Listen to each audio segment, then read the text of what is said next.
Erin, good to see you in Singapore. This feels really significant both in terms of the division and for you. How important does this fight feel? Oh, I feel like every fight feels like the most important fight in my life. So I'm super excited to be here and be able to fight someone like Taila, who fought for the title before.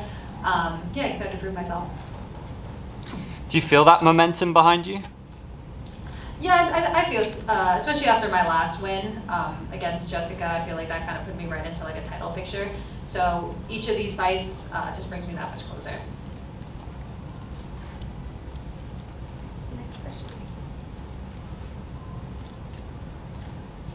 Next question. Okay, so you said that you got a huge win in the last fight, and of course you can expect if you get the win this fight, and you think that you can get the next title challenger. You're saying if I win this fight, I'll be the next title challenger? If you won this fight. I think that's definitely possible. I know Rose and Manon are also fighting, so I feel like it's another big fight in the division. But obviously I plan on finishing this fight Saturday and becoming the next title challenger. But whatever happens, I'm just always focused on what's in front of me, and I know that title's coming. Yeah, okay, and then also that people want to see just lose or win or lose, and then they need to watch it. They want to watching in good performance. So what do you want to show to the world with the next fight for getting a title shot? I always want to show how well-rounded I am and that I can win a fight anywhere. So that's what I plan on doing Saturday. I plan on outdoing her everywhere the fight goes. Thanks so much. No problem. Next question.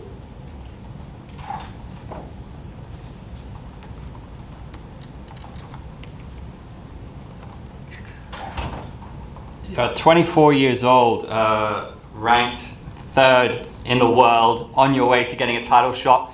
When you were coming up, did you make a plan for yourself? And if so, how's that plan going right now?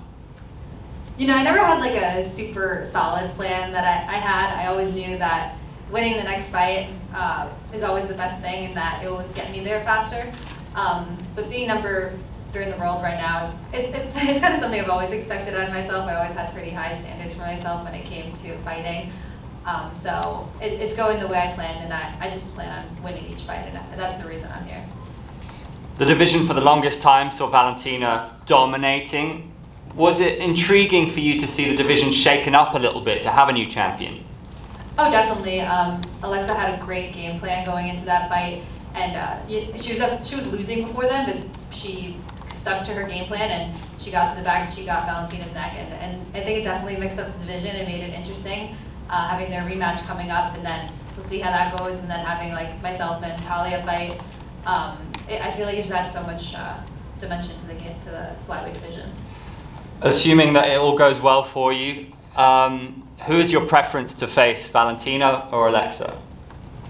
I don't really care. I mean, I'd love to fight Valentina just because of her name recognition. She's been in the UFC forever. But Alexa's always someone I've had my eye on too. So I feel like I'll end up fighting both girls at some point. I plan on fighting for a long time, and I don't think either of them plan on stopping anytime soon. So I see myself fighting both of them. Thank you. Next question.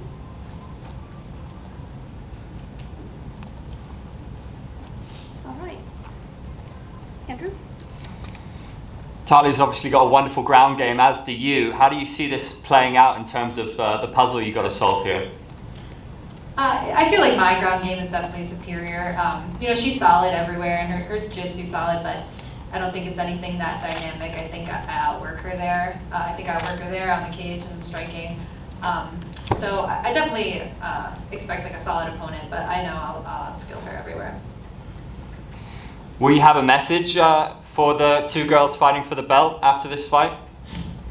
They know I'm coming, and they know I can beat them wherever the fight goes. So I know I'm next for that.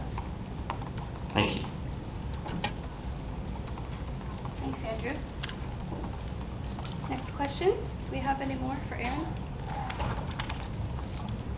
Erin, so European American culture and the Asian culture is very different. And then they look at this media, this American media always ask you a lot, but here, not so many people ask you. So what do you think about that kind of things for you?